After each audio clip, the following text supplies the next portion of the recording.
gonna be real with you, man. I like the schedule before the pandemic happened. Give me that schedule. That's the schedule that I was prepared for this season.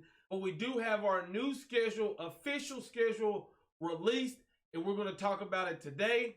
Let's get into it. A special salute for the truth, Sean Taylor. See, everywhere I go, you know I rep that you. Orange and green from head to toe, that's you. What's up, guys? Welcome to ND TV K's all day. If you rocking with the you know what to do. Hit that like and subscribe button so you never miss a video. Let's get right into it. Early this morning, before I can even have my coffee, they released the Miami Hurricanes official schedule. The ACC released all the schedules, the official schedules, and I want to give you my instant reaction to those. Now, let me clear this up, because let me clear this up. I literally looked at the schedule, and then I had a couple thoughts, and I said, let's turn on the camera. Let's give the people some content.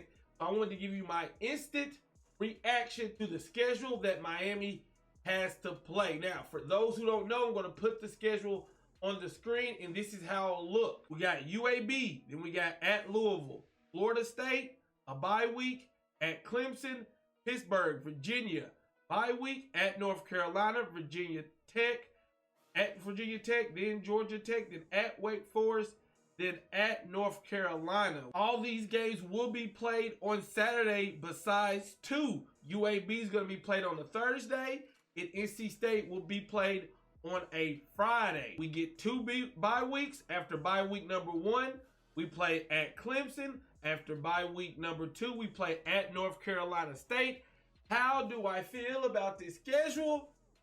In my instant reaction, I'll tell you this, that the first part of our schedule, we're going to find a lot about our Miami Hurricanes. We're going to find a lot about our Miami Hurricanes because our first couple games, Manny is going up against well-coached team. I think we often forget that this is Manny's second year as a head coach.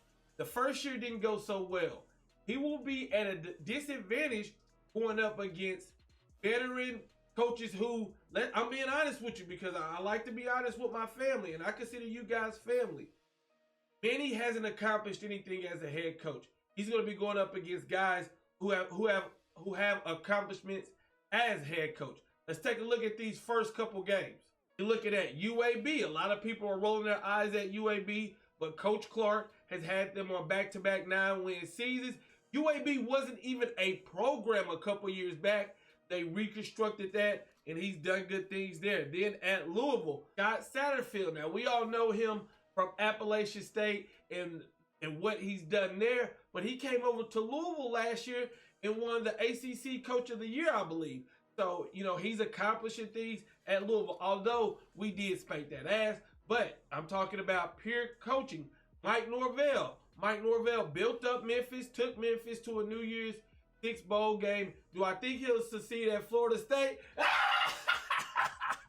No, but I got to give credit where credit's due. He has achieved more, I think, as a head coach than Manny. Then you look at Clemson. I mean, do we even have to talk about what Dabo has done at Clemson?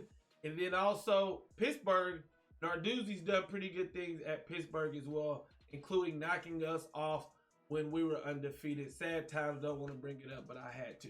So that after those games, after the Pittsburgh game, we're either going to be an excited fan base or a very down, sad fan base. And I think one of the things is a lot of people, we're going to talk about De'Aaron King, we're going to talk about Quincy Roche, but we got to talk about coaching. And one of my concerns going into this year is Manny hasn't showed us on the field what he can do coaching-wise. And if we're putting his resume up against these first couple coaches he's playing, I think these coaches have the upper hand. Do I have faith in Manny? Well, the way he's been recruiting, the way what he's done during the pandemic, I am gaining faith. But when I look back at last year, I start to wonder some things. But hey, we all evolve and learn, and that's what I'm banking on Manny to do this next season. Learn from his bumps in the first season and get us going in this second season. Next, I think about the 2 bye weeks, okay? So bye week 1, we play Florida State, then we get a bye week, then we get Clemson. And at first I looked at that and I said, Yes, baby, we get a bye week versus Clemson. We get to prepare. But then I think about last year, and that's all I have to go off of is last year. And our guys, we didn't look prepared at all after bye week. And I'll be honest with you, some of that falls on the leadership in the locker room, but some of that falls on the coaching staff as well. Getting our players prepared to play after a bye week is very important. So NC State, I'll be honest with you, I'm not worried about NC State. Although I do believe Miami can't overlook anybody, but I'm not worried about NC State. But Clemson, we get the bye week. I would rather a bye week to prepare for Clemson, to get healthy for Clemson. But I do think about, can Manny get over the way that we looked after bye weeks last year? Because we didn't look bad, guys. After a bye week, we looked horrible. That is another instant reaction that I had. And my last instant reaction is we got North Carolina at the end of the schedule. A lot of people are picking North Carolina to play Clemson.